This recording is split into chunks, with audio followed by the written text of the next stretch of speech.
about to get wild. Let's go.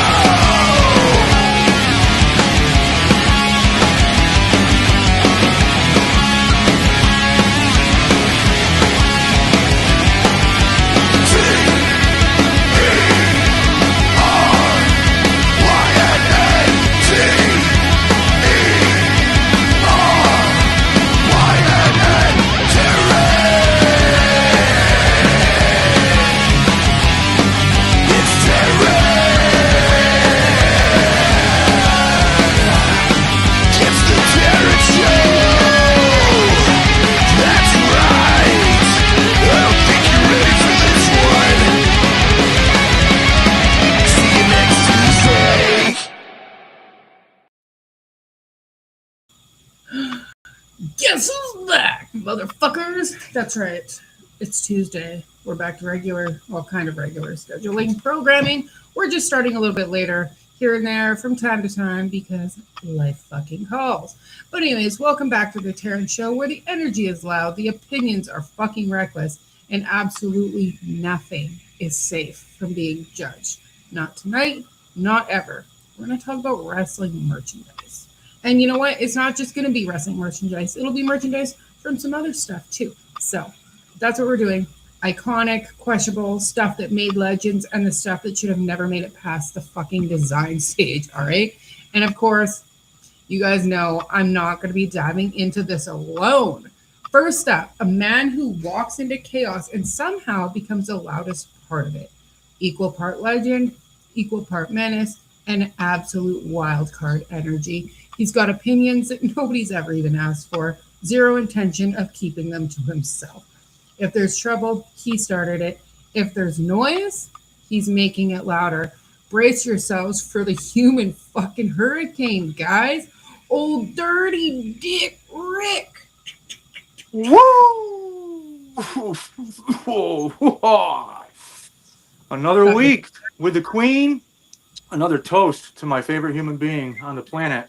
Besides this next one.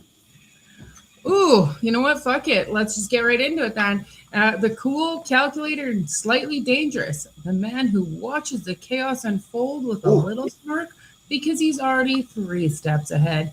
He doesn't enter the conversation. He takes it over. Sharp tongue, villain energy, and zero goddamn remorse. The Villanova Casanova himself, a Kid Osbourne.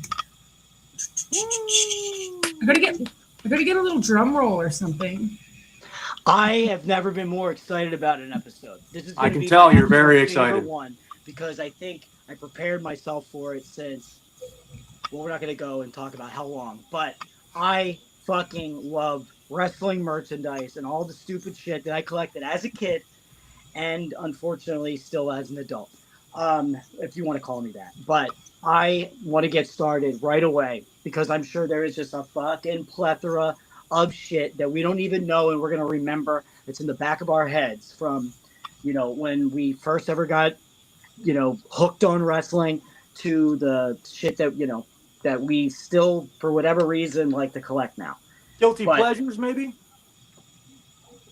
As an adult, guilty pleasures, would you call it? Oh, there's plenty. There is. But I had just set up a whole shelf that I built and put in this room that I'll probably get up and show. But I took some of these little action figures that have been in storage, dusted them off, choke slamming a dead man with what's a guy got to do to be an action just figure? having the time of my life, putting it back together and putting it, sticking it all on there. Holy shit! So anyway. If I hold really still like an action figure, will you blow on me like that? I will put you in every position that I couldn't do with Jack's specific bone crunching action. All right. I'm like one of the '80s ones, though. I just kind of turn. Yeah, just your torso can turn just all the way torso, around. Yes. Yeah. Well, I'm very excited too. I'm also I've been collecting merch. Actually, I just stopped recently, kind of really chasing merch as I used to. But my whole life, I really sought out not just regular merchandise, but I really enjoy, the rare stuff, the unique stuff that maybe, everybody can have the poster of The Rock on the wall, but You know, I want that one of a kind, limited edition. You know, that's Yeah. that's what I go for. And I'm actually I broke some pieces out tonight for the crew here and for the audience to show everybody stuff I haven't really shown people maybe ever actually. So I'm excited. Queen, how about you? I mean, I can see there's a little bit of difference. I brought some stuff out. I don't collect a lot of things, but I do have some stuff.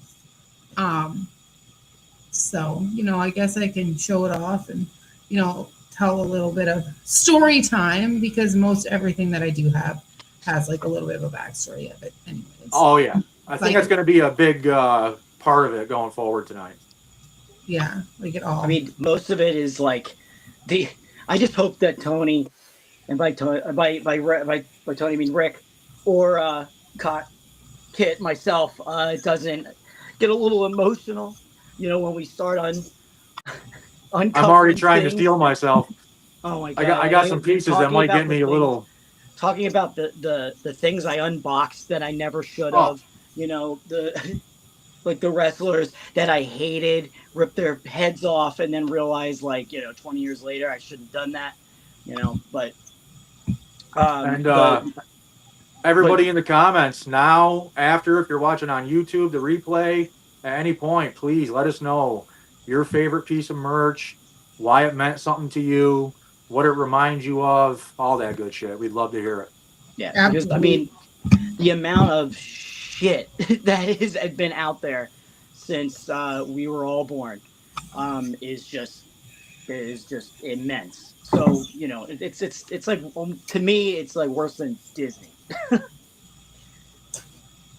I'm proud to say I've actually been around for most of the merchandise days.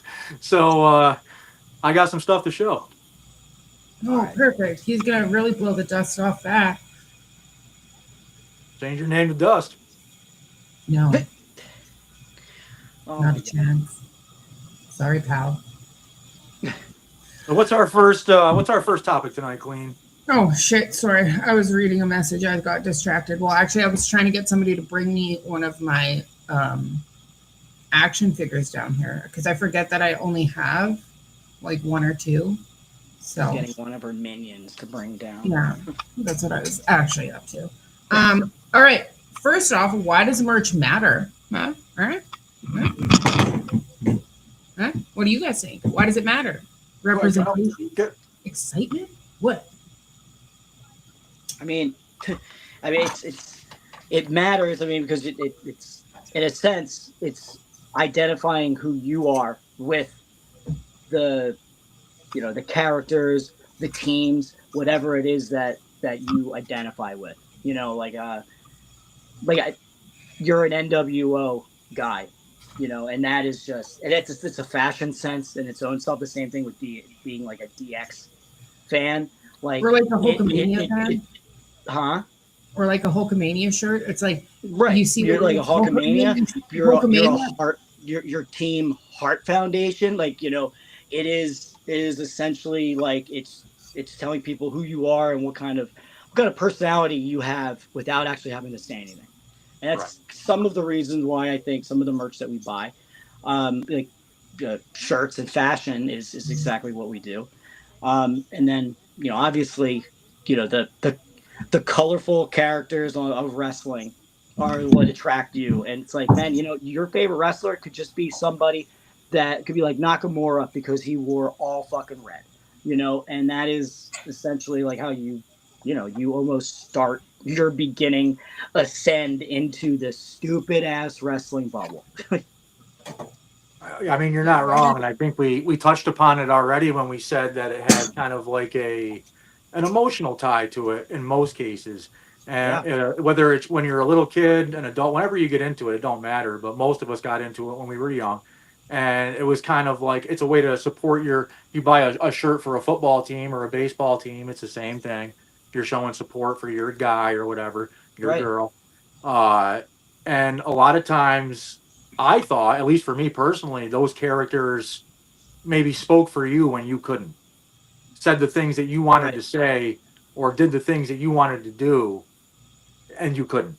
So, wearing their merch, buying their action figures, all that stuff, it was a good way to fucking support those guys who really kind of maybe gave you courage to go to school that day and say, you know what I'm saying? All of us Yeah. kind of had those moments. So I think, and now you can look back, I look back at some of the merch I have now and it brings me back instantly to those days where I can see myself as a kid playing with the action figures and, little things that I did. I can still see it so clearly in my head. And it was, decades ago now. See, So. that's where, like, when I was little girls don't wear wrestling shirts. So I never actually had any, like, when I was little, any merchandiser. I had CDs, but didn't have any shirts or Like action a figures. closet wrestling fan that didn't want to be. Well, no, it's because, like, little girls aren't supposed to be wrestling Right. fans, like all that nonsense. And then also they called me a lesbian, so I really didn't want to double down and like start wearing like Steve Austin shirts and shit. So it's like, yo, fuck this. So that being said, when I turned an adult and I got a credit card and stuff, WWE shop, it was a real hot commodity. I maxed out my credit card. I was making like multiple WWE shop orders. I then started doing questionable things for WWE shop orders as well as WWE trading cards, which I'll pull up the trading card binder in a little bit here. It's ridiculous, very, very ridiculous. But I was doing questionable things, so I was like, yeah, I want all the merchandise I can get. Like, it started to become a problem. It becomes an obsession almost. Yeah. I mean, I had cousins that introduced me to wrestling, and they were like three or four of them, and they would, have a game plan of how they would, ask Santa for gifts, Exactly. So they all just had everything. It was, it was like going to a toy store, and I'm like 3-4 years younger than all of them. And like, you go in and they just, it's just a fucking cannon of, just shot in your face of wrestling. And you're just like, this is amazing. You guys have every console, every wrestling game that came out. You have like the best of every wrestler on VHS, and then you have the rings, you have every action figure that there possibly is, and you have the Raw magazine, the WWF magazine, and it's like pleasure overload, like as a kid. And then you go home and you're like I want wrestling action figures, Yep. And I got like the first thing I got was like a 4-pack that had Brett, Goldust, Ultimate Warrior, and Shawn. And I was like, there was like that, and somebody actually just put it up on Marketplace, and I have been like thinking about, paying this $150 for it just for the sake of this, nostalgia. And of course I'll fight myself to not open it, because I am like no different than I was when I was 6. He's gonna buy it. He's gonna wear it on Thursday night. Oh, it's a box of action figures. Oh shit! I don't know why. I think I was looking at the shirt in my. I don't know why I said that. Okay, yeah. He will buy the box of action figures, and then yeah. That's what we're doing Thursday night. We're gonna play action figures. We are. I'm glad that you brought that up. Ring and everything.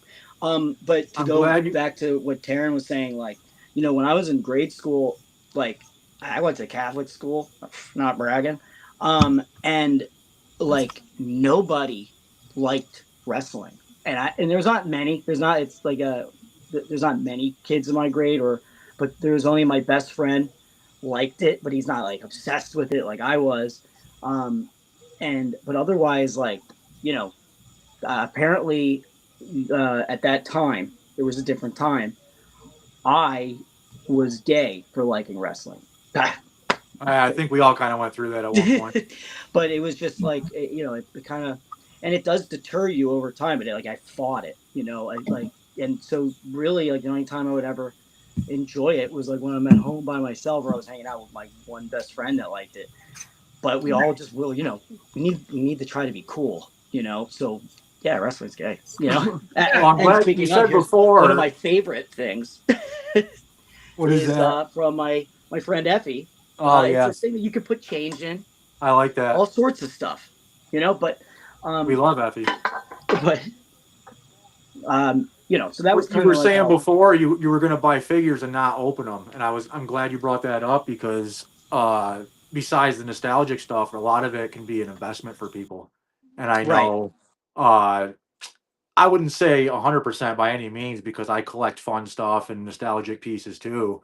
But as far as the investment value goes, I certainly make sure to have things that have a resale value more so. I think really, in America, a lot of people don't have health insurance or fucking, death policies and shit like that. So for me, when I die, you could at least buy me a casket by, selling some of my title belts making and it some of out the of it. shit that I got some pretty rare stuff. So I wouldn't really, I think other people out there too do it more for an investment value. You got people who buy it just to resell it and make money. I really don't like that part of it, but it is part of, the world that we live in. And but definitely from the investment part of it, I think that me personally, I'd say at least half my stuff is, stuff that I could definitely say Sell for has something pretty good value, like look at just like the poster of Joey and Sabu, like that printout somebody will buy, So we're like but I found out something this week that I actually wanted before I get all high and forget.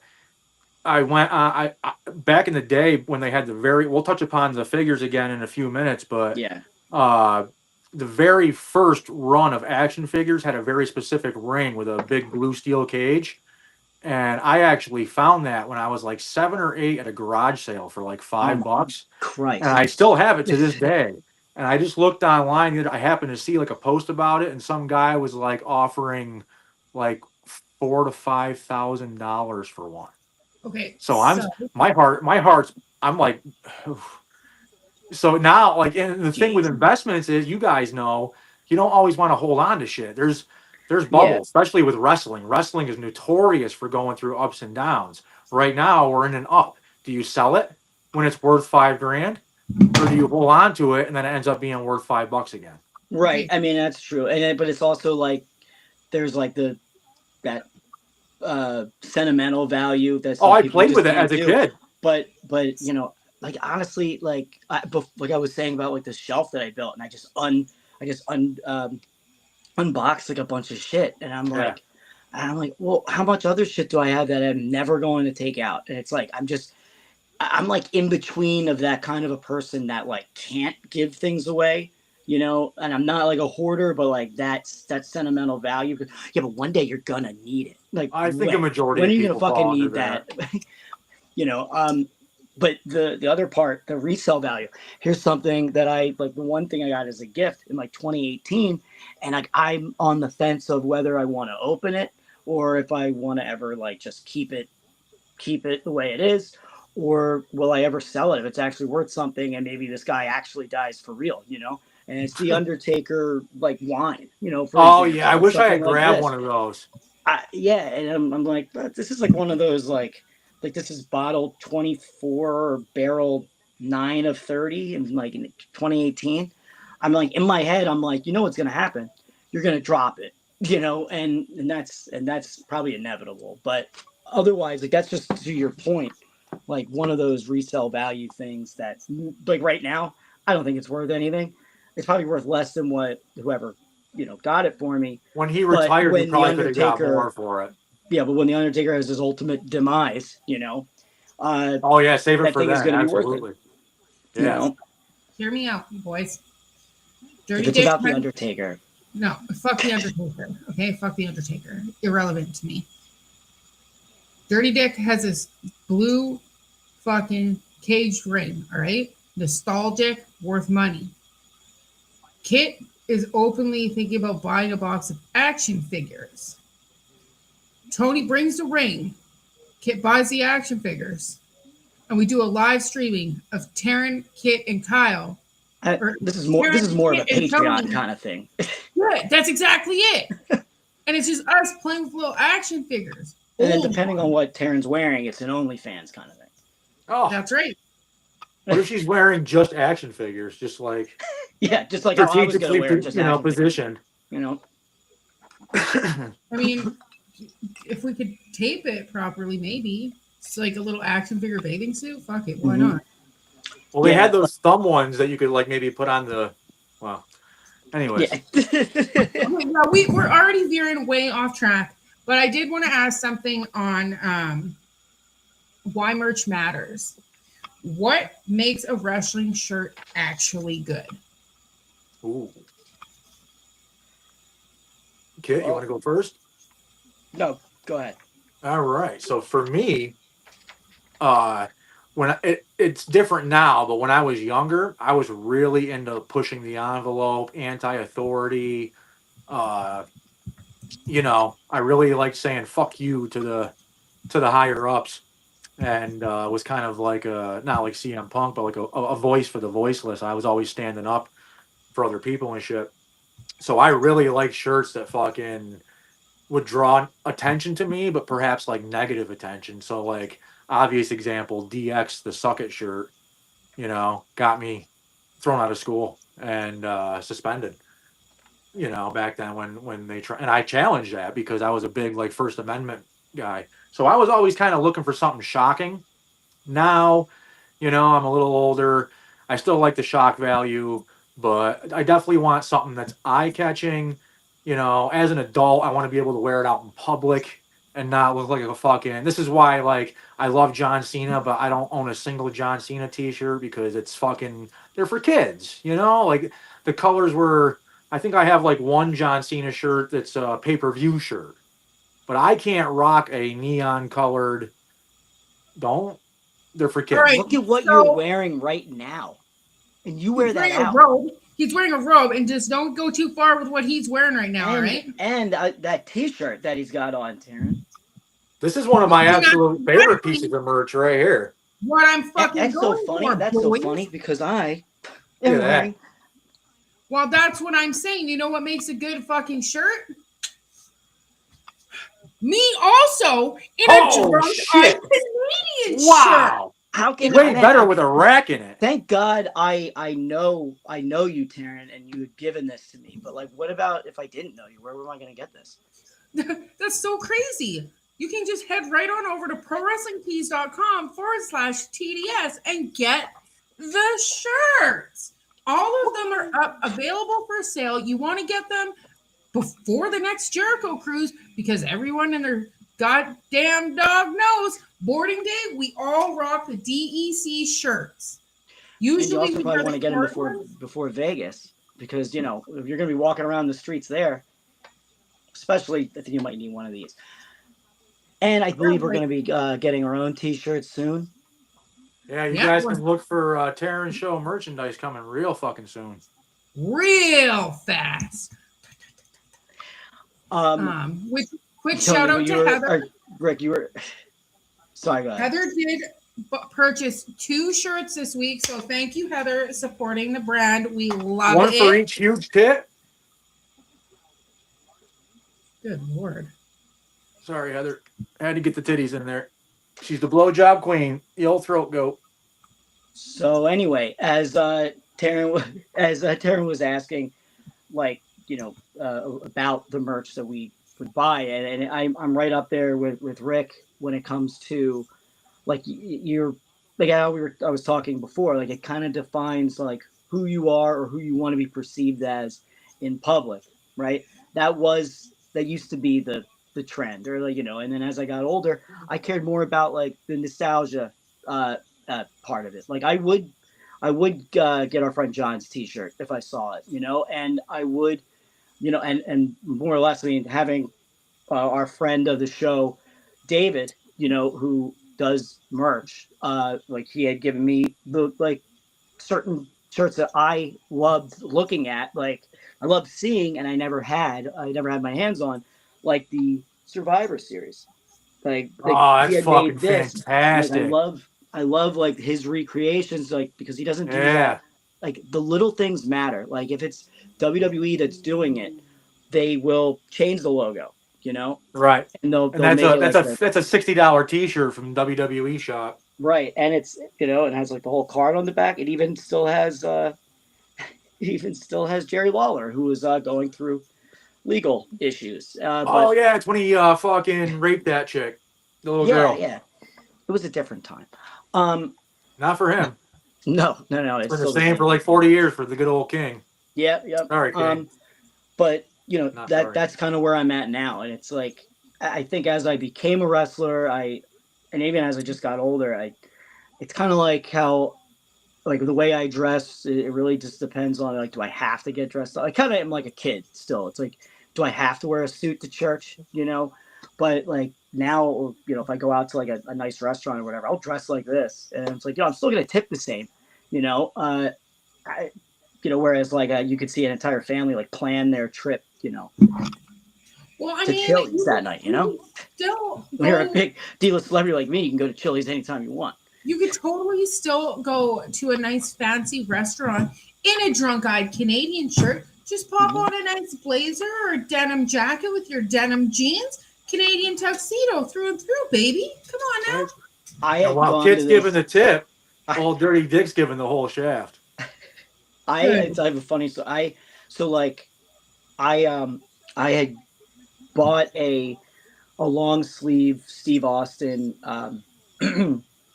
like was it the Stone Cold University? It doesn't matter. I'm wearing this long sleeve like Steve Austin shirt, and I'm like, and the waiter, who's the wrestling fan, and he's just like, "Oh, sir, I see you wore your finest Steve Austin shirt today." like at fucking Look at my best. Look Yeah. at my stone cold best. Oh man. Well, Teryn, let's go back to the beginning and let's kick it back to the where it all began, and that's the '80s, huh? Yeah, you know, it's so crazy. The 80s are super back in. That's what I heard, like 80s merch, 80s bushes. Like that's what I be hearing on the street. So it's so Guys from the '80s. Yeah, like this guy, he was there. He was a full-grown adult.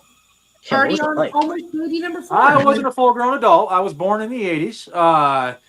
Merch really, there was like some merch before the '80s. You had like T-shirts in the '70s and maybe even the '60s. I don't remember ever seeing a '60s wrestling T-shirt, but definitely in the '80s was with the wrestling boom because of WrestleMania and the Rock and Wrestling connection with MTV, and you started seeing a huge. It went from like nothing to everything almost overnight, and they tried to capitalize on whatever they could. Yeah, absolutely. I think like the first shirts, I mean, I don't know. It's the first one that comes to mind is like, a simple like red shirt that says like Dusty sucks eggs or some shit. Like, really, One of the classics, one of Terry Yeah. Funk's classics, yes. And like, I mean, if that's only as far back as I could go, because I mean, I sure as fuck can't think of Andre like even late, like in the '90s or in '80s, like anything Andre the Giant. He had the famous handprint shirt. That wasn't something that was later. No, he actually had. So for anybody who's interested, because I definitely am, and I was doing my research today, you can find all of the original catalogs from 1980 to 1990 and then 1990, so on and so forth, on the internetarchives.com. And you can actually see the progression from year to year. You can see the stars that are featured. You can kind of see who the company was putting their fucking, their money behind. And yeah, for sure. I can't remember exactly what year it was, but there was like a shirt and a hoodie with Andre and the big handprint on it, and the actual size handprint. In true I'm going to grab something. In true Teryn Show fashion, what Dirty Dick is trying to say is the progression of not just who they were trying to put over, but who Vince McMahon had an extreme erection for at the time. Now, he was cleared this week of all charges if he stays clean for a year. That means nothing happened, I guess, although we all know what a fucking shit-eating pervert he is. So, I mean, everyone seems to be a pervert here and there. So, I mean, it is what it is. But let's just be thankful for Vince McMahon and the pro wrestling that he gave us and brought the three of us together, essentially. So, you know what? The Teryn Show says, thank you, Vince McMahon. Thank you. Thanks, Vince. Thank you for a lifetime. But, I mean, as a kid, I actually remember a lot of the merch they had, and it was just as cheesy as you would have thought. They had windbreakers, which was an 80s like staple. If you didn't have a windbreaker, you weren't really, alive. So they had different ones, and they were like $10, $15. They had your run-of-the-mill T-shirts. They had cheesy stuff like fucking slippers and stickers, and I think you could get posters back then for like $3. You know Collection what? of autographs for like $4. You want to know what's crazy? Well, this isn't from the 80s, it's from the early mid 2000s. I should have went and dug in the box. I have all of my WWE posters from my bedroom as a teenager. I have fucking every single Really? one. Yeah. You would be surprised. You go on eBay, just check the prices and kind of see how much they're worth. I think you'd be surprised, Teryn, how much you could unload a couple of those for. Yeah. I'm looking at some of the stuff that I have that kind of, after a point, and I think anybody that collects merch will tell you this, after a while, you only got so much fucking room. So you Or kind of have to pick and it's choose at some point. the same thing with like my DVD collection. And I've meant to send Kit a picture or whatever, a video. Maybe I'll show him later. I have the wackest fucking DVD collection. I do have a couple VHSs too, but like I said, when I became an adult, I was like, oh my god, I can finally get all this stuff myself, and I went crazy. So I looked up prices Right. of VHSs from the 80s, and I was blown away by. So you gotta kind of go back and think about how much things were back then, which was, I just said before, you could get a poster for $3. So now think about the fact that VHSs back then in 1985 you could get WrestleMania for $40, but then you started going up to their best ofs and collections, and they were charging $60 for VHSs back in the mid 80s, which is an insane. You're talking like $200 nowadays. That's Yeah. crazy. I would never know the price points back then because I was still swimming around my dad's nut bag. Well, let me tell you, $40 for a VHS tape is fucking insanity. That sounds really ridiculous. That ring that I no told way you in is the world. worth $5,000, $20 back then. That's how much the original price was. And I got it for $5. Josh So, saying he sold 30 old Raw magazines for 185 like a few years ago on eBay. sure. And I mean, honestly, I think whoever got that is got a deal. But it They depends. actually got a great If deal. you have the same sentimental value of that shit, as I do, I would think that would be like a steal. Whereas the normal person's like, who the fuck reads magazines, But I still I'm have also- all my WWE magazines too from the Me too. mid- yeah, I have all boxes. Of mine as well. yeah. Boxes. Mhm. Like I'd wait for it to they used to mail to my house, and then when they stopped doing that, I'd be down at the fucking grocery store. As soon as I knew that truck was there, I was like, I'm going. I was a fucking and Easter that's egg. funny because that's one of the I've been just in decorating mode, and one of the things I didn't even consider was oh, what if I just framed the magazines, the ones that I that I like, put it around there. But that's another one of those reasons, out of those 30 there could be one. It could be the one Exactly. with Vader, that I remember that Raw magazine had Vader fucking busted open, and they had it covered, and I was like, I need Yep. that. Wow. You know, So And I wasn't allowed the Raw magazine. I was only allowed We're the doing- WWF magazine. nostalgia and stuff. Everybody that watches the show, for the most part, knows I'm friends with David Benoit. He actually gave me a whole bunch of old magazines, and I just have them. He's like, I thought you'd like this. And I was like, oh, thanks. So I do have those, We know that somebody was flipping through them.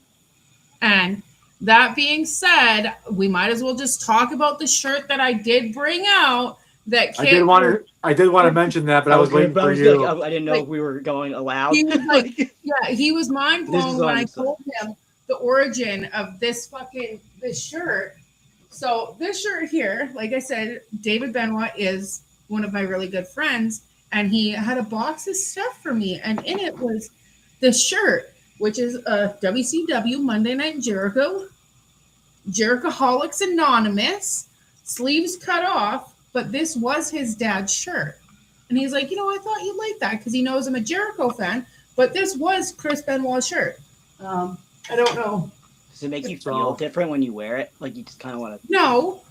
And I mean, I do wear it, and that's crazy because most people are like, why wouldn't you frame that? That's fucking Yeah, crazy. you need to frame that immediately, and that's a relic right there. Yeah, because I feel if you put it on, it's kind of like the mask, It sometimes I just like get drunk and I'm like, yeah, let's fucking rock that. And I mean, while I'm at it, I also have this Warren Dolph Ziggler shirt he gave me at a house show one time. He took his shirt off and I was drunk in the front row and I was like, yeah, take it off. And then he just came and gave me a shirt and I was like, oh, thanks.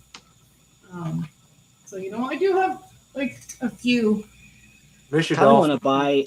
Again, this has nothing to do with anything, but Tony or Rick, sorry. I feel like if you and I put our money together, we could get Teryn a really nice gift to go with that shirt. Maybe like. You know what? I think it's too. We're not talking about that. Yeah. Because I have a fat shaking machine and that's all I need. Thanks, boys. Dolph is not my biggest talking fan. about? I was just talking about like a frame to put that in. Dolph has nightmares about me, so. Oh, my bad. I didn't know where we were going, so I just ended that quickly. So one thing I wanted to touch upon before we move on was in the 80s, we had the beauty of wrestling lunchboxes. And God, I wish I could tell you. Like they had all kinds of great ones. I still, you know, I remember fondly my my line of lunchboxes, but the wrestling ones were out of control. And I wish I had kept them.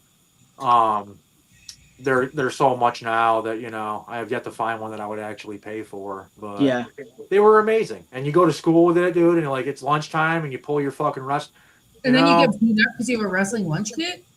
Not when you were like, because that was, I would have been like 5 or 6 at that time. In like 87, I was 5. That was kindergarten. I would have gone to school with a lunchbox. I would have beat your ass up, for sure. I just think of like, I mean, I was right, you know, when I was in grade school, it was like right towards that, I guess probably like that tail end of their like, you know, special lunchboxes. Like it wasn't like a popular thing. But like, I don't know, anytime I think of lunchbox, I think of like The Simpsons, as always, Marge going to school with like the monkeys lunchbox. Yeah.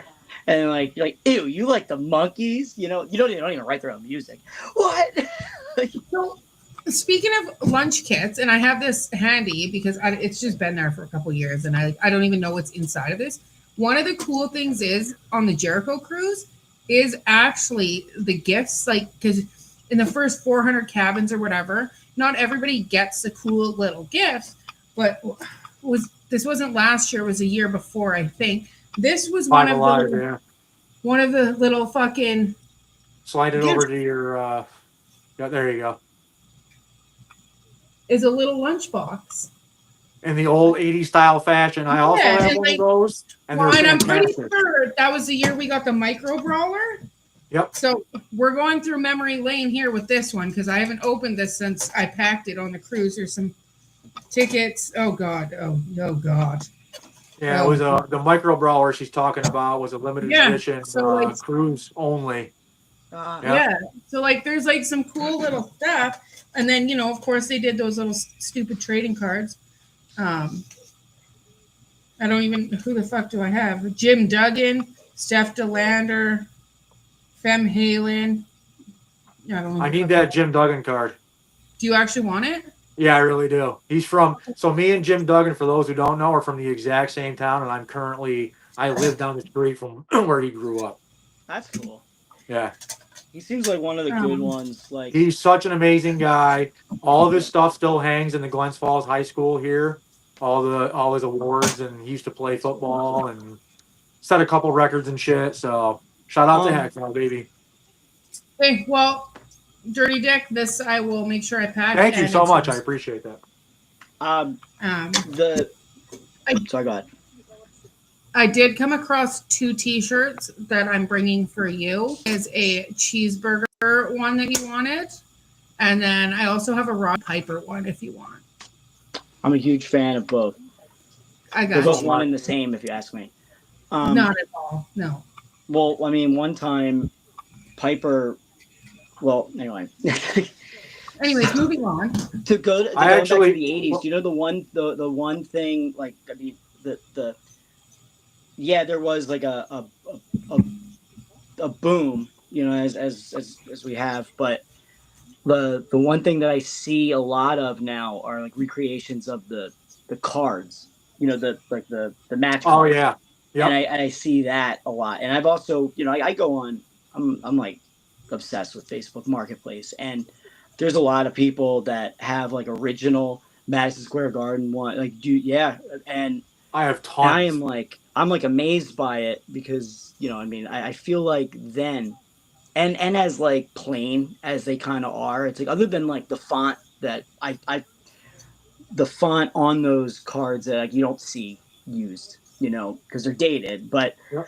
like other than that, I like these are just throwaways, whereas like kind of a lot of the cards or the flyers that we see now are like, they're heavily like they're basically like they look like movie posters, Right. and so that's like the difference. But man, so that is like I think one of those biggest sellers now from the '80s that you see now, and I see a lot of people would buy it. Especially like what I think to go back, like the nostalgia of everything, even though like neither of us were there watching this shit live, but it's almost like the sake of wanting to have it because we knew what impact these wrestlers have or these shows had, and then you just like almost want to decorate your whole fucking house at it just to be able to Right. look at it. It's a conversation piece, like, and things like that, and that's kind of what it is now. My whole Versus house when we right were now younger. actually is like that. Versus like when we were younger, like we just that was my favorite fucking wrestler, so I need him plastered on my wall because I need to Yep. wake up and look at him. Yep. So I don't know. Maybe I should take a picture of this and send it to Tony or Kid or something. But this looks like it is. What about Rick? This I think Rick's this my is dad. I'm Dick. This is the first. What these are, and I've actually They're never Dick paid Ric. attention to what this is. It's the first 9 WrestleMania cards. Yeah, that's really fucking awesome. These 2 fell down. I gotta open it up and place Okay. them into the Oh, that's thing. pretty neat. Yeah. And it just shows the date by it being the first 9. That's a nice little piece Yeah. right there. I like that a lot. That's pretty cool. Yeah, that's cool. Limited I have- edition WrestleMania Coliseum collector's cards. Oh, Coliseum too. I've never even seen that before. That's pretty fucking. Yeah, I wonder nice. how Maybe much I'll that's hold worth. on to this. Yeah, you might want. Yeah, that might be worth a little bit. I wonder if Yeah. they came out with like the original. If they were collector cards you could get with the VHSs if you bought them for home use, because Coliseum was the distributor of all their Right. pay-per-views back in the day, of all their I don't VHSs. know. Coliseum home video. I'll take a Yeah. picture of it and I send love it to their you and opening. look into Yes. it. 'Cause I don't Yeah, that's know. fucking pretty awesome, Teryn. You might want to hold on to that. Oh, hey, our pal Chuck Weckler is in the chat, guys. Wandering What's up, around backstage. Where? That show last year? And shitting on my parade, Chuck? Was it that? Because that's Shit, what I remember, you fuck. like my dad. Should I step out for this? No, you You should need stay to in. witness that. Hmm. Now I'm all fired up because fucking Chuck's here. Jesus. He's got very nice hair. Well, so the merch, in the '80s, I can attest, was pretty cut and dry. It was standard. And then as I got into my teens, and then the '90s came on, merch. I wouldn't say it changed too much, but it kind of evolved like the '90s did. Things got more neon, I guess, and Edgy. Like, edgy and a little fucking maybe controversial, or definitely that was like the Howard Stern time, so people were taking advantage of how far you could push the envelope. So you Right. started seeing some pretty crazy stuff, but that wasn't really more until like '96. The early '90s was Yeah. still pretty, tame. before. Yeah, it was pretty tame. But Dirty it was getting to that level. And it was also just getting more, I don't want to say organized, more creative in things. Like, Sure. when I think of like the early '90s, for whatever reason, I think of Brett like a lot. And I'm like, like a pink Brett shirt, him like with the There you go. Well, so I'll capitalize on what he's going to say, and much like the '80s, if you look through the catalogs and stuff like that, you'll see nothing but Hulk Hogan for 30 fucking pages, and then the last 2 pages is everybody else. I think in the '90s, they started concentrating more on the characters, and you saw a lot of Macho Man, a lot of Shawn Michaels, but definitely at that time, like '92, '93, it was all about the Hitman, baby. Bret Hart was fucking a huge part of their merchandise ring. Was that Um, me? we're just gonna take a pause because I'm gonna need Dirty Dick to acknowledge this comment here. In regards to the show last year when Chuck was shitting on my parade. I don't miss spots. I don't miss spots. Oh, brother. I'm not a fucking pro wrestler, Chuck, you hillbilly Yeah. fuck.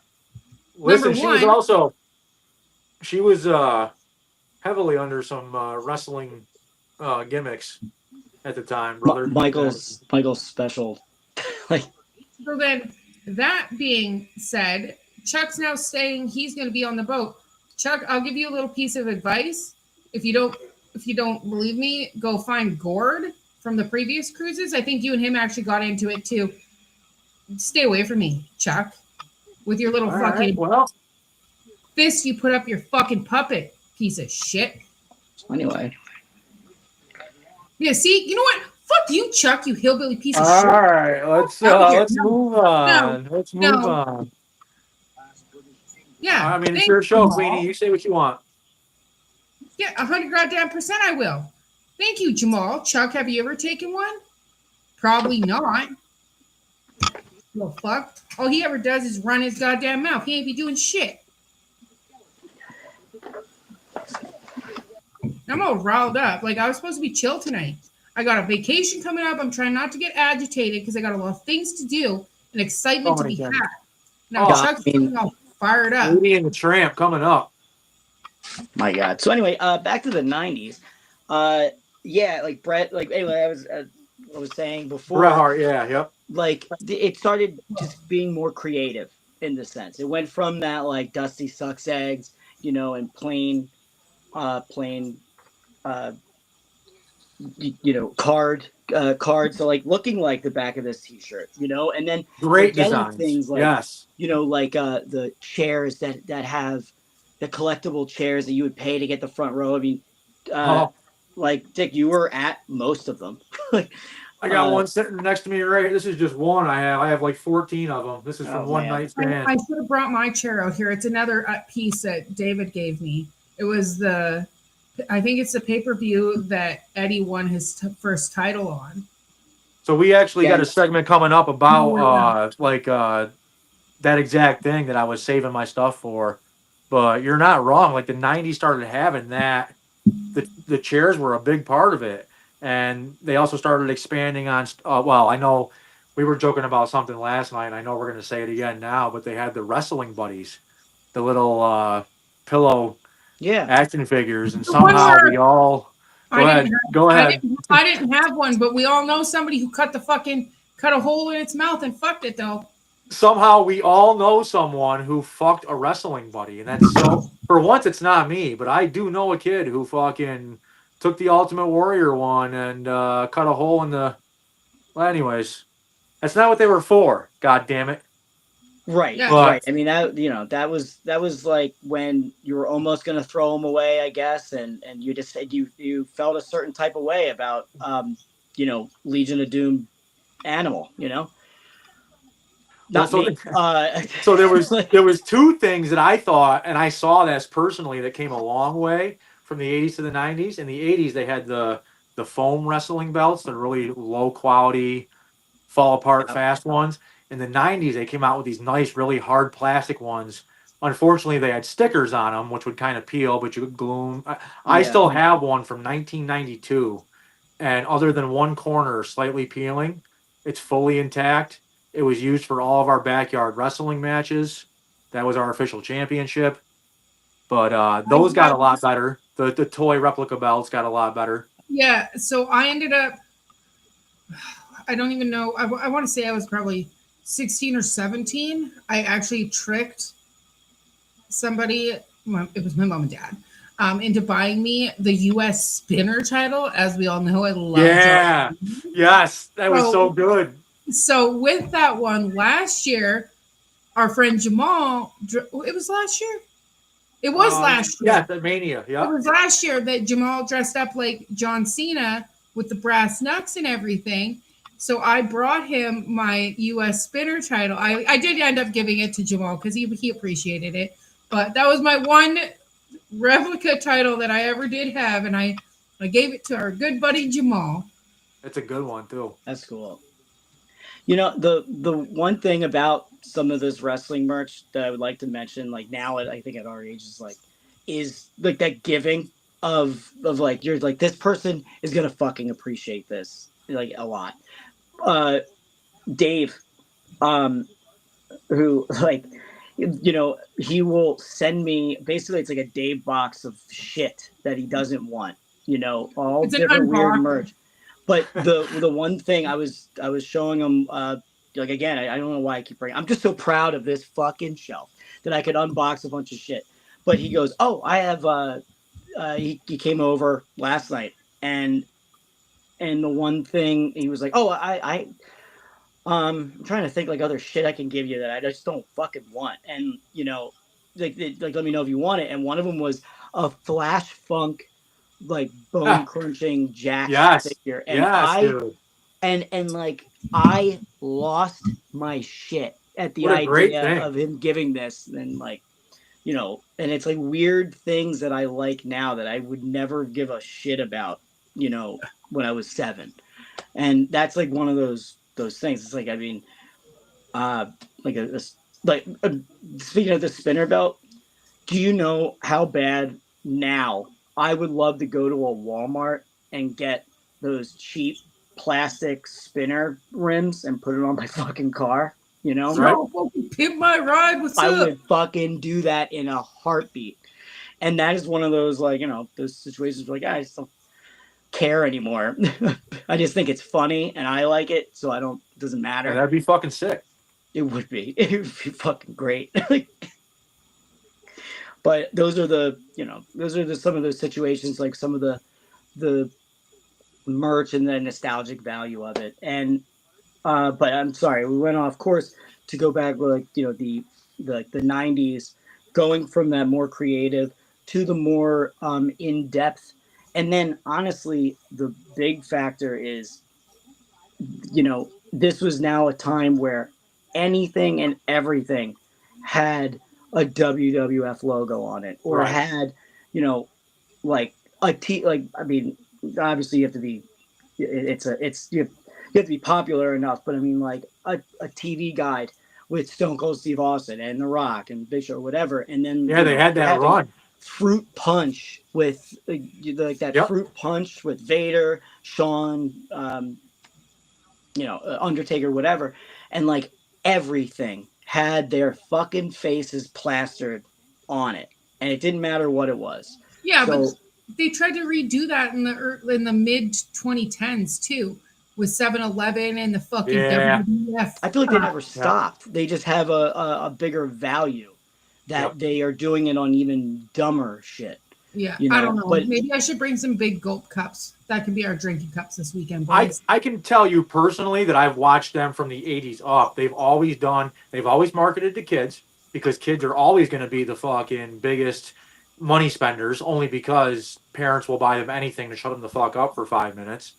And kids are the ones that drive. You can look Right. at it statistically for decades. Kids drive, other than 18 to 36 males, kids drive Yeah, everything. but what are because these that's a family. doing? It's a family thing because I It's mean, a family thing. if you market the kids can't drive themselves or pay for their own ticket, so that Right. means the parent has to buy a ticket for their kid, their Right. other kid, and you know if their wife wants to go. And then what are you going to do when you get there? Of course, you got to buy a fucking drink, you know, and you got to get them all shirts that have like all the fucking wrestlers on it, you know, that Not even generic that. ass shirt, and like the amount of money that you know that you pay in that one house show. For Oh, yeah. example, like that one house show, why would you not market the kids? Like I mean, it And would be think fair. about what dumb. you said In earlier with the 90s, in like the Attitude Era, it's like man, they went from 80s, early 90s, which was a lot of kid driven shit, and then they went more towards adults because well, who were the kids then? these adults. So we're going to keep that demographic, and then they're watching it, and now their kids are going to watch them watch it, and then they're going to get involved, and then now we go in the 2000s, mid 2000s, 2010s, and then now you have, let's market to kids again, and that is kind of that's where we're at now. The marketing process of it. It's like, man, we're keeping you a fan forever. Yep. As long as you're making money. Yep. My question is, who were these kids with parents that would take them to wrestling shows and buy them stuff? Because I got told little girls don't belong at wrestling. I was 19 years old. Shirts were $7 back when I was a kid. It wasn't me. $7.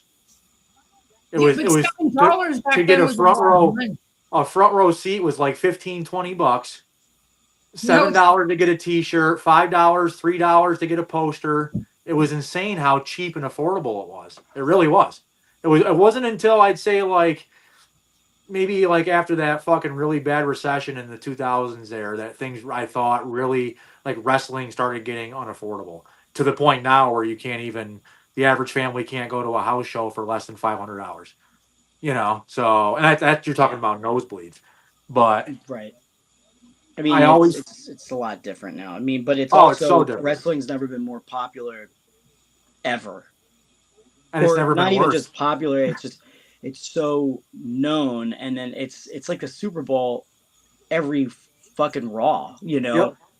So that's what's. I mean, it's great in the sense that I love that wrestling is so popularized because it's almost. I mean, in my head, I'm just like, hey, fuck you.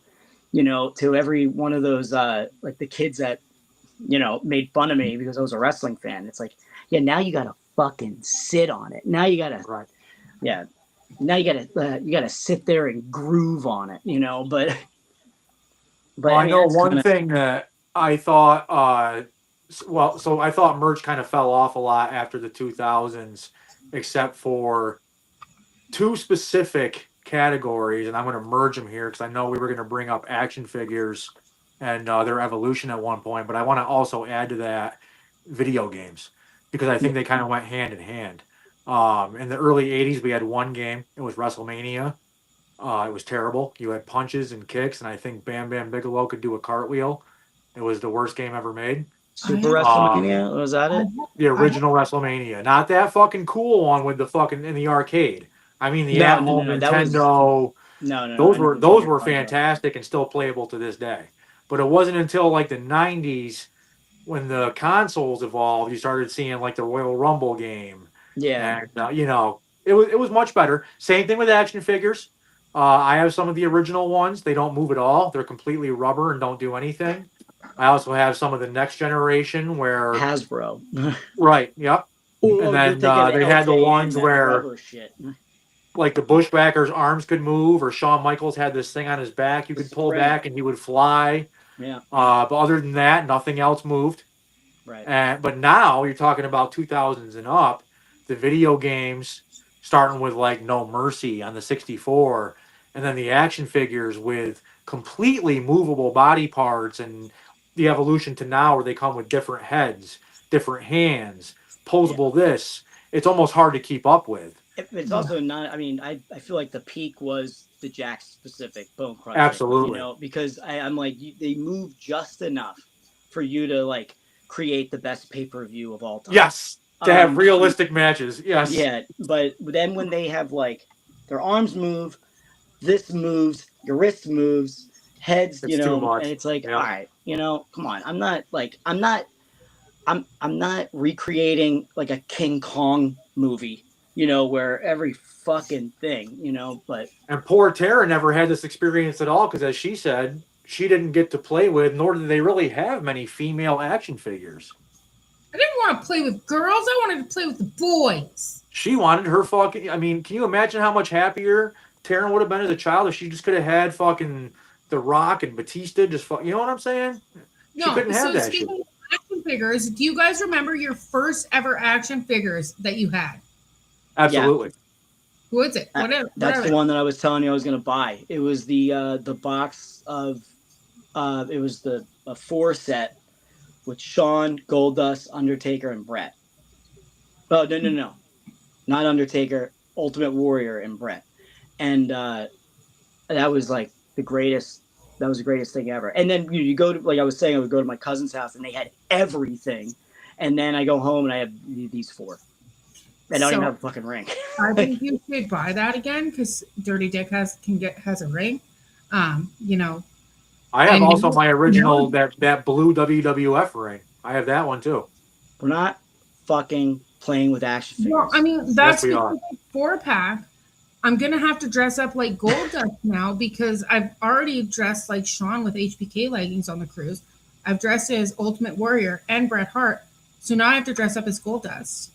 And I just created your 4-pack of action figures. I do, yeah. That just did it for me. I don't know about you there, Kat, but I'm ready to go. Dirty Dick, who was your first action figures? So mine was fucking the Macho King Randy Savage. Yeah, not the Macho Man. Dressed up like him. I actually have a picture of you on Cruise 2 as the Macho Man. What one? The one with the crown and the scepter, the original one. From Hasbro? So it had the spinning clothesline punch Give me a second. I love that toy. I have memories of that and my Hulk Hogan action figure that had looked like he was giving a hug, but you could pull his arms apart and his arms would crush. I had that in my Macho Man one, and I'd go to work with my dad, and I would have those guys have matches on fucking every surface possible, man. Like, that was my entire childhood. So, my first action figures. The very first one I ever got, one of the greatest tag teams. Well, factions, I guess. Oh, boy. It was actually Orlando Jordan. Stop From it. fucking Oh, yeah. Yeah, buddy. But he came in a pack with John Cena with the white shirt with the chain gang. Wow, that's kind of a rare fucking set, I bet. Yeah, I don't have yeah, it. that one right there. That was my childhood toy. You want it? I mean, I have like goosebumps. I don't have right the now, scepter dude. or a crown. I just had my whole. I might fucking have to walk off camera for a minute. Holy fuck, dude! Like I got literal fucking. Wow. My whole childhood just like flashed in front of me, dude. Yeah, That's right. crazy. You remember this? That's oh, bro. I get the WD-40. All right. It's cool. That being said, if Dirty Dick needs to take a brief moment to walk off camera, Wow. we do have a very special commercial Yes. sent to us by our homeboys, the singers of my theme song and the TDS theme song. So if Dirty Dick needs a moment, here you guys go. Once again, oh, I just wanna get drunk. It's harder than you think when you're forced not to drink. Oh, I just wanna get drunk. This stupid craving is taking over me. Wow. So head on over to merch, and I love get yourself some We Are Wasted shirts, guys and gals. The only fucking wrestling fucking / awesome music band in the world. They're fucking incredible. For real. What a party. What a time. They are the shit. I will say that. And you know, you never know what's going to happen, but word on the streets, I heard the reunion tour of the Terynn and Des show is coming back on March 17th. I heard a little something about that. St. Patrick's Day, Terynn and Des, all things green and drunk. One would say the drunk-eyed Canadians would pull up for that one. So, you know, keep that in mind, ladies and ghouls. Well, this is a reunion I've been waiting a long time for, and I got to tell you, old little Dick. I mean, he's so. What? He's getting bigger. Well, right now? Right now. I got my loose robe on. Just thinking about the Terynn and Des show, featuring the Terynn show and little Macho Man Randy Savage, brother. You might have to be fucking a new. Because what a fucking crossover that will be. March That would be. 17th. Write it down.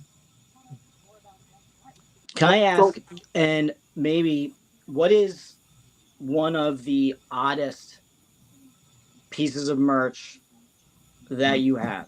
Like, and I guess, I mean, when I say merch, I mean, I guess kind of putting them together as like memorabilia.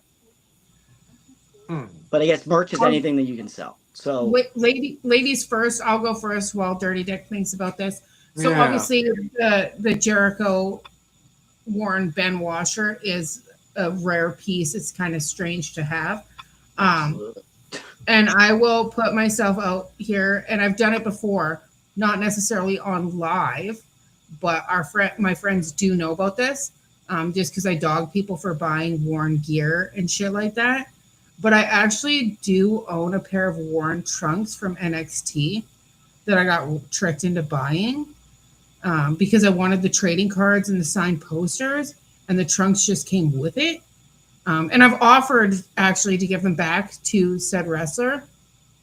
And I think we've brokered a deal. I said, man, I'll mail them back to you. I really just don't want them. Like, they've just been collecting dust in the closet for fucking 10 years now.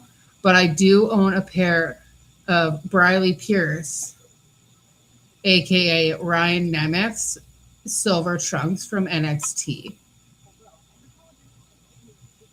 It's kind of a strange thing to have. Well, yeah, that's exactly what I was asking. It's an odd. Yeah, like I never wanted them. They just like came with something. But on Cruise 3, we did have a conversation. And I was like, yeah, like, do you want those back? Because like I just don't want them. They're cool. It's cool to have and stuff. What are you gonna do with it, right?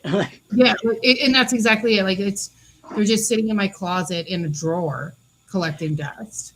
I mean, he is funny. Oh yeah. He's definitely the funnier of the two brothers.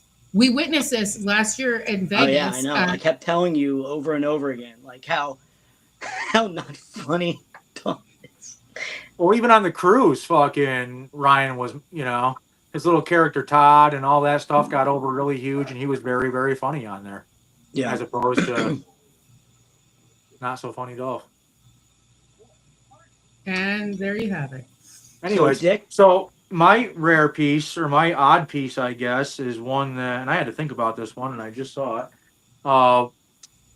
I have a autographed pizza box by Little Guido from the FBI of ECW fame.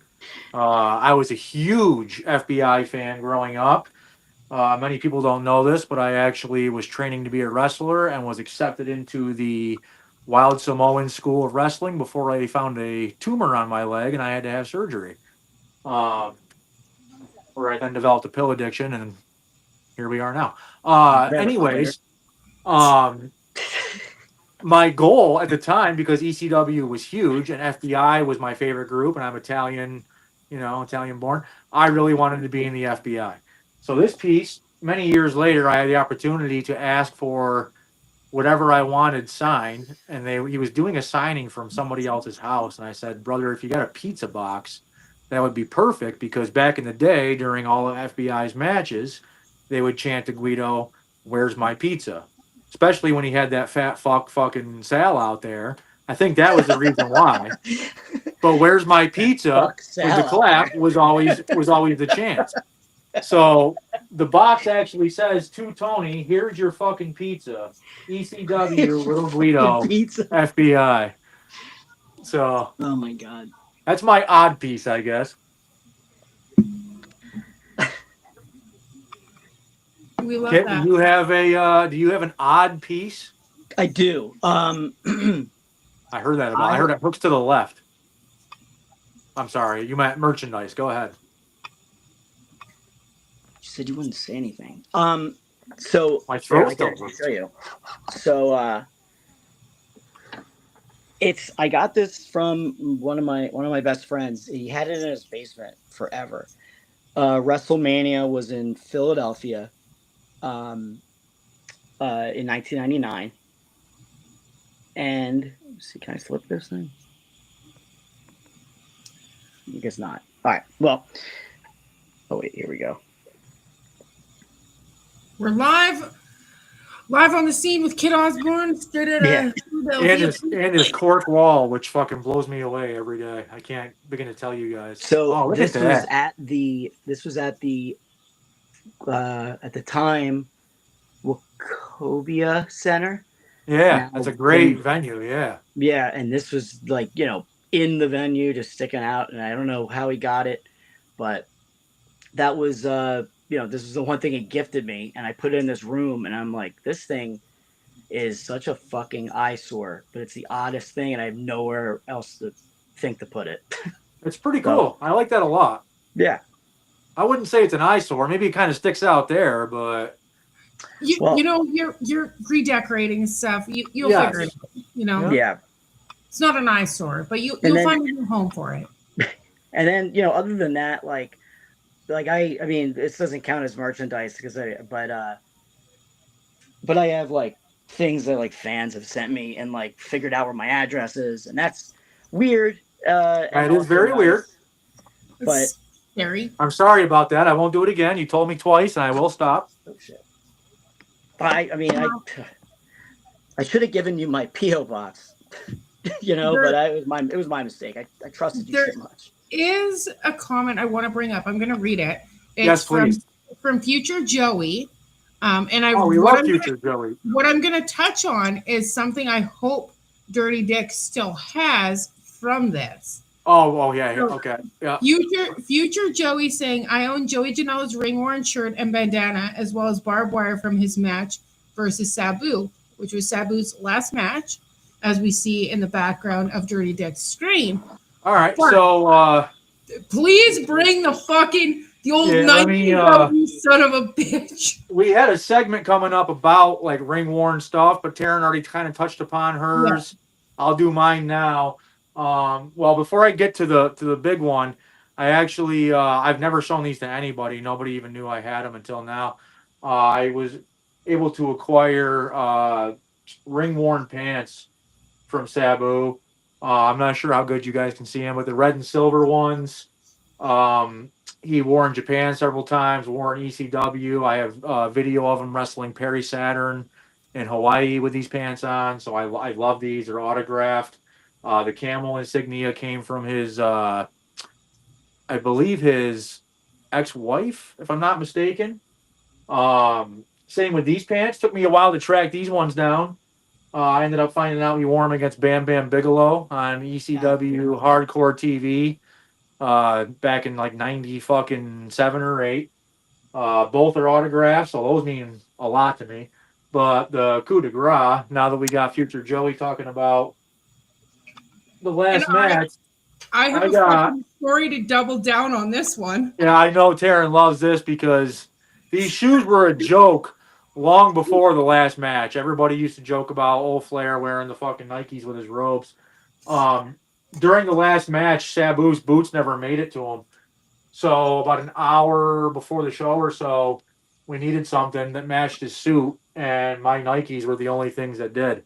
So these are the shoes that Sabu wore in the last match against Joey Janela. You got the blood stains and all. I was wearing Sabu's Crocs that night. While there's pictures of all of this, so there's definitely lots of funny shit to back this up. But yeah, these are the match-worn shoes by Sabu. Last match he ever had against Joey. Probably, not even probably, by far the crown jewel of my collection of everything that I have. I have a few other ring-worn stuff. It's so small, but Sabu being my idol and my best friend, to have those, is obviously incredible. So thank you, Teryn, for bringing that up. I appreciate the chance to bring that up. You can't even like write that. No, like the at the very end, it's like his last match. He wears my fucking sneakers, But then what's even funnier with that is because Dirty Dick's shoes has always been a joke on the cruises. Oh, every year everybody made jokes about him. So it's me, Cheeseburger especially. Me, Cheese, Old Socky McGee, and a couple other people were up in the fucking top during the beginning of fucking the Sabu Janela match. And we're looking, and Cheese goes, "Are those fucking Tony's shoes?" And I was You like, wouldn't "Oh, notice they that. totally are." And Like- Tony comes around wearing fucking Sabu's Crocs, and I was like, "Oh, right." with this forward. robe, by the way, this exact robe. Yeah, fast forward, the next day at WrestleCon, we go see Tony and Sabu. Tony's wearing those fucking shoes with the blood on them. The only pair of shoes I brought to Las Vegas were those fucking Nikes, like- so I had to wear a pair of bloody shoes around the rest of the weekend. Yeah, he was Dude, wearing them to fucking WrestleCon and shit. I was like, is that fucking blood on your shoes? He's like, yeah. I was like, okay. Sure was. Dude, the value that they have from the story, you know, the entire story, and then the sentimental value. Oh yeah, like yep. are like, you know, you could. There's so much you could put To that be up perfectly against. cheesy and corny, that was the one day we each walked a mile in each other's shoes. You know what I'm saying? That's fucking even better. Like when you. There's no monetary Jesus value Christ. on those. That's why they're the. This is in my living room, like where I sit every day. This is to remind me every day. And that match meant a lot to me because I helped put it together. And obviously, I literally gave him the shoes off my feet to fucking, so huge thing for me. I appreciate Teryn letting me have the opportunity to pay tribute to my friend. Can I ask, what's, and I mean, I'm not, I don't think anybody ever told me, or if people even know, what's the story with, like, not just the sneakers, but I mean, like, the gear he wore. Like, he wrestled in a suit, essentially. So the suit was, he did that on special occasions throughout his career. Did he? If you actually look back at certain moments, and the suit was mostly because the same reason as the shoes.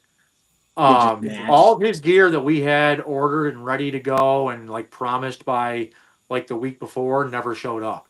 So what most people don't know is the day of the match, our crew was scrambling around for about 9 hours straight trying to throw together something that we could do. We ended up going to this ghetto in Vegas, and I don't even want to. I have a picture of where we were, and I'm like still scared to look at it because it's so PTSD. Like we were in a really bad place. We had to go pick up some of his stuff from some dude that had a box full of his stuff, and one of them was that suit. And then we ended up going to Joanne's Fabric while I'm dressed like this to pick out fucking what ended up being his headgear that night. And then the shoes obviously came, like I said, about an hour before the show. We couldn't get the boots. We had no access to anything. So this gear that he wore, he owned previously, and then you had to get it again. The suit was worn, I believe. I don't want to be wrong about this, but I got to think that I'm right. When he was on AEW, when the one time he came on AEW, I believe he wore the white suit, and if I'm not mistaken, that's the exact same one. That's cool. That's a cool story. My personal favorite. It was not a cool day. We were fucking. Teryn can attest that. I recall. That I was texting her on the side. Yeah, I was one of the only people that knew kind of what was going on. The real story. He had he didn't have any outlet to talk to, and you couldn't let anything out. And I think you were with me at one point, Kit, when I was like, Tony's texting me like. Well, you were in that's the show. when I was telling you guys. Like, no, I was earlier that day. I couldn't even get in. I was telling you guys that I didn't think Sabu was going to make it to the match. We still weren't sure we were going to get him to the fucking venue. Yeah. I mean, well, we know. I was giving you a heads up it was going to be canceled. Joey, like, I mean, he kind of said a lot on, who was it? It was Sports Illustrated. Yeah, that was a fun interview for all of us. I got death threats. He got death threats. You know what? Yeah. At the end of But the day, whatever, you don't think until it happens. But there was fucking hiccups. It went off with a hitch. You got fuck yeah. Two of your And best I friends earned- in the entire world are I standing earned to up have those. laughing the fact that Sabu was 100% wearing your shoes. And when he came out, me and Cheese were like, them fucking Tony shoes. I knew We Cheese knew. lost his shit. Yeah, we fucking knew. As soon as we see it, I was like, Tony's. And it's really cool too. Like before we wrap this part of the show up, the last thing I want to say about it is it's really cool because everything from the last match got, immortalized, including those shoes. So I have things like, his figure from the last match, which have my shoes on it, and That's there's fucking action neat. figures. Like, that's There's really action neat. figures coming out. Like I can look at that and say, those are I even goosebumps now. Like those are my shoes, man. I know. Where's my cut? Yeah, right. No, my cut is No, but I mean, honestly, like, I mean, I can say this now. It's like, wow. Yeah, those shoes, trumped all the stupid shit that we have, Teryn. I don't know about that. I mean, I have other in terms stuff of too. in terms of that, the odd thing, I mean, but yours actually has meaning. Mine is like, yeah, my best friend had it in his fucking basement. I it's didn't have anywhere to definitely put it because unique. he's One not of a my kid. good He's not a friends kid with a bad anymore like shirt. me. And Yeah. Joey, not to trump you, but obviously future Joey's got some really cool shit from that match too, including the barbed wire, which is something that I'm currently trying to track down some of the extra. So kudos to you for having some of that. That's pretty cool. It's not like a fucking live or die thing for me, but it's just one of the pieces I don't have that I'm looking for. I So feel like hit Joey up for that. yeah, I really haven't looked too hard. Or I you just know what? No. Future Joey, are you still in here? Because you did, I think he did the jars app, if I'm not mistaken. I think yeah, but I'm pretty sure they sold. I'm not. I was already looking on eBay. I don't want to like bother nobody. I was gonna just try and find one if I I've could. known Future Joey for forever, and it was like a real like nostalgia moment for me and him to meet in the Palms Casino that night. So As much as I love Sabu, we got to We'll move figure it on out. here real quick. The show's getting long. I wanted to ask you guys about one thing that really meant a lot to me for a long time, and that's fucking replica title belts. Do you guys have any? Do you like them? And I don't mean like the fucking kids ones. I mean like the no, yeah, they're cool. I don't have any. Any chance I could have ever had to get one, I was not paying the $3,000, and I've been with you for what 2 or 3 of those specific ones that there's only 25 in the entire world. yeah. So I would kill to have one of those. From the Jericho Cruise. They're pretty nice. I ain't gonna Like I lie. really would kill. I've worn them. I've worn them a couple times. I wore them on the sea and on fucking land, but I don't own one. I've just been, lucky enough to go with the people who get the belts. Yeah, those are definitely like my pride and joys of my belt. I have like 14 or 15 belts. I was a belt collector for a while, and those I, ones specifically mean a lot to me because they're made by Dave Milliken. Which, if anybody knows anything about wrestling, if you're a collector at all, Dave Milliken used to make the actual title belts for WWF back in the day. After Reggie Parks stopped making them for him. And Reggie Parks was Dave Milliken's. Yeah. So Reggie was Dave's mentor, and Dave took over once Reggie kind of called it quits. And You wanted those to try belts, me, try me. yeah, right. The belts that Teryn mentioned, she's right. There's only 30 of each in the world, so to have those and be handcrafted by Dave Milliken, fucking, I don't know if I can even top that. Like those are my favorite. But I have also like the old classic WWF like title belt and Ultimate Warriors Winged Eagle and fucking. Yeah. I love my collection.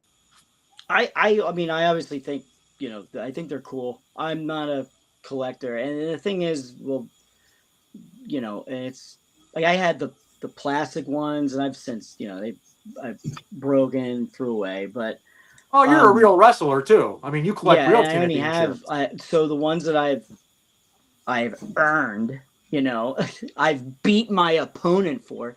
Right. I only a couple of them I have. One was I only have 2 of them. It's a On Point Wrestling that I have the title, and I'm not giving that back. I'm going to keep it. And I because he stopped running, and I won it. Yeah. and they're in the trunk of my car. And the other one was New Fear City. Like I crowned myself as the first New Fear City champion, and like I have one, and then So I have that title belt, but I didn't make it. They made it, and they made it off of a legit replica of the hardcore title, and then Oh, that's cool. and they made a printout of of me in like the goofiest fucking picture of me too. Of like, course, where I am just like, and then they fucking taped it to the to the top of it or to the front of it, and I'm like, oh my god, I love it. So I have both of those, and funny enough, they're in my fucking trunk. And I'm like, I never even. It's another one of those things. It's like the magazines. I'm like, yeah, maybe I should put that somewhere, and not just have it sit in my fucking trunk, But that's the only things that I have. But I always liked, I mean, some of the titles, like I think are worth buying. Like, in my head, I'm like the White Intercontinental, because of Sean, the Winged Eagle, the one with like the black leather, the best original, design ever of a one. title belt. And then honestly, my favorite looking title belt is the UK NXT one. It's gorgeous. That is the greatest. It's fucking gorgeous. Yep. And like I'm like I don't by any means like I'm. Once again, she pulls up when Kit is full blown talking. She knows. She knows the voice of Daddy. Cutting me off or something. We love our baby Bozo, the true star of the show here on the Teryn Show. It was a person once. She. Oh, excuse me. So yeah, but I don't by any means like. I guess it's not. Yeah, I don't know. It's like that weird like wrestling. Like, I'm not gonna buy a title. Well, I mean, I think yours kind of carry more meaning, anyways. However, I am not opposed to wearing a title at the airport. See, oh no, I've actually done it.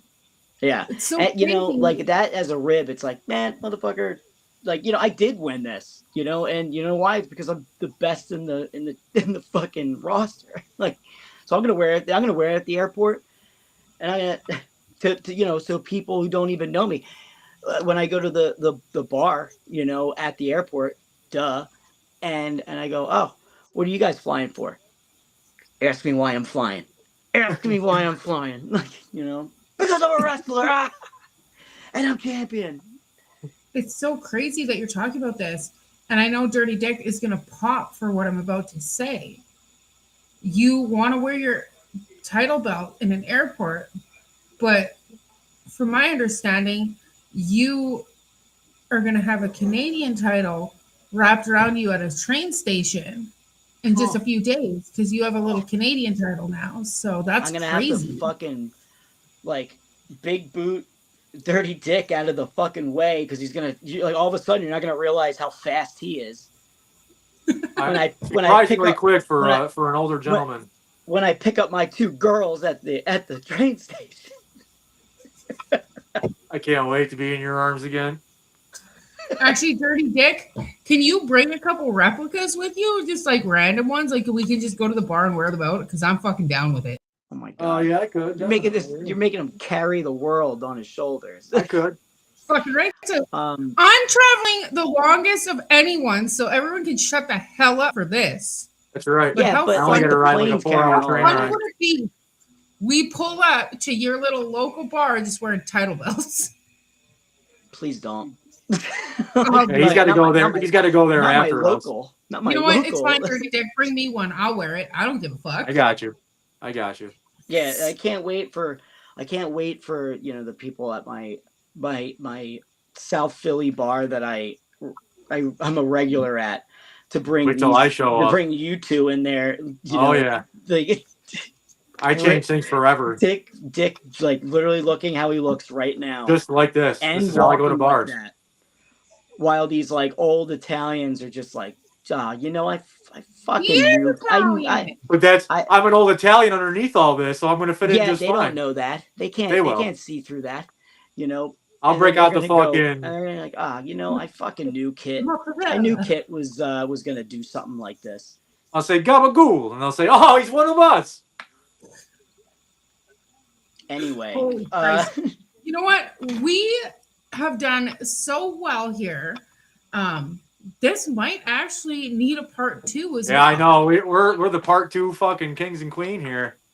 Like, I don't know. I don't know. The only thing I did want to pull out, and I know fucking some people might hate this, but I don't collect action figures. I don't collect a lot of things, but I do have a friend that is the biggest fan of somebody we all know and hate and love and whatever.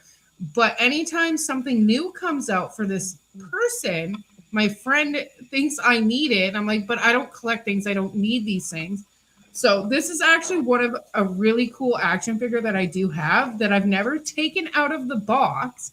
I've opened the box, but I've never taken it out, which is the Chris Jericho little bit of Le Bubble. You know, I wish I had ordered one of those. That is such a fucking cool piece. So, like, I love that so much. I've never taken anything out of the box. I've opened the front of the box, but like it's actually quite cool. It's got the little champagne and the ice and a little microphone, the charcuterie, and then I think there's orange juice and the little AEW titles there.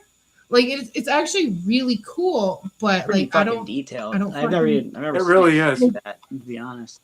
like yeah, like even like honestly, even the little tattoos is like very, very detailed, and you can see every like it's really crazy. It's neat, but I don't collect these things, and That's a our pretty good friend one. Walter Zalea thinks that I like. Do I look like a Funko Pop guy? Not even a little bit. I've gotten 2 as a gift in my life, and like I'm like, when you get 2 of them, you all of a sudden think like where am I going to put it? They don't even have a stand, so it's not like you can take them out. So it is a box collection that you cover a wall with, and I only have 2 of them, and I don't want any more. But like, I guess that's like one of those things like I don't know. It's weird. I don't like them. I don't like the Shout idea out to of them. Walter Zalea. I have a signed Chris Jericho Funko Pop. Like I don't do anything with it. It's like there's literally a layer of fucking dust on like they sit on my shelf. I don't do anything with it. That's what collectibles are. They're dust One gatherers. thing I'll say, and then I mean I know that we're actually way going over. And we have so much more to talk about. Like there's so many rare items that I wanted to bring up that I I got a pile here of stuff that I wanted to show. And I think that is something that we definitely need to talk about in another time. Do we want to do it next week? We're going to come from Philadelphia.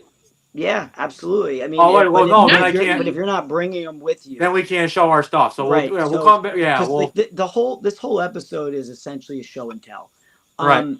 Not the strip club. And that's where anyway. So, but what I'm saying is like there's so much more that I wanted us to bring up. It's like there's rare items that we have, the ones that we didn't get. Like the embarrassing purchases that we have, like stupid T-shirts we're never going to wear but we need to have.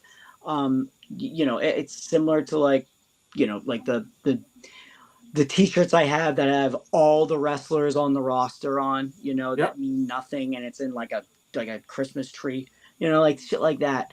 And then also the one thing is we really only talked about the WWE, WWF, AEW. We never covered WC. Yeah, you're right. There's so much indie shit. Yep. And like a lot of them, like from all right. So it's official then. We're gonna say there's a part 2 coming up very, very soon. Absolutely. And like the things that like indie wrestlers that I've done so many like T-shirt trades with, and like the amount of people that do the same fucking joke, like go back to our Super Bowl episode, Mean Joe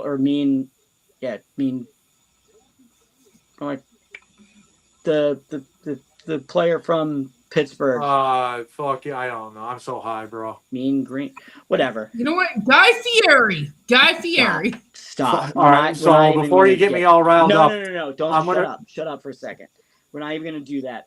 And the amount of times where they like, hey, Mean Joe, whatever, like, and he gives him a Coke. He's like, hey, kid. And he like fucking throws his jersey at him. It's like, many times like my friends in wrestling have thrown their T-shirt at me. Oh yeah. And you know, but that's a whole other story of indie shit. And I think if you would be willing to do it, we should talk to one of our, you know, who's going to be our creator of our new T-shirt, Dave, and We bring love him Dave. on. We Bring love him Dave. on the show. So Yeah. we'll have Dave. I Mean also Joe want to go a Green. Yeah, I step was right, further. Mean Joe. And I want to encourage anybody watching at any point to please email us over at the Terynn Show at gmail.com. Send us pictures of your merch, your favorite merch with a little Absolutely. story. I want to see. Maybe all we'll feature you here on the show. We'd be happy to include that in with the rest of the stuff. I know I got some great stuff and some good stories. I'm sure Terynn does. Terynn, I know for a fact, gets to see a side of things that we don't all get to see, as well as myself and Kit being the wrestler here. So we'll definitely schedule a part 2. But you guys Yeah, can see us. absolutely. We're gonna be coming live from Philly here in a couple of days, possibly. Keep your eyes peeled on your old Facebook and your YouTube. You might just see us pop up on a random Friday or Saturday. You never know.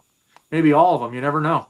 I want our setup to look like the Heartbreak Hotel, you know, where we're all just like laying awkwardly.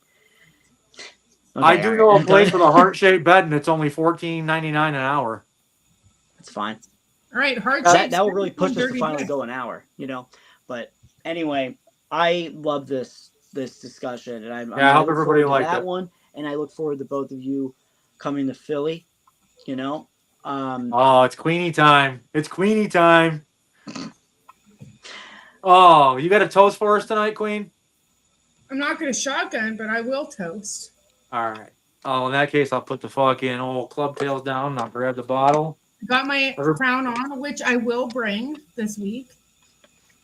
It ain't just the queen in name. She really is the motherfucking queen. We're going to bring you guys so much great content this week and in the future from this trip. Oh, I can't wait.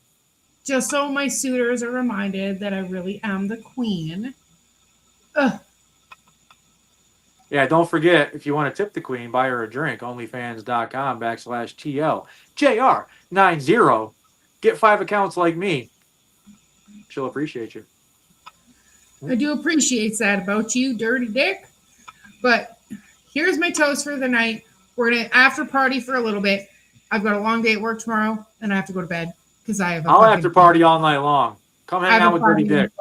To go see these fools on Thursday morning. So come party with me. I'm having a bad day. Let's go.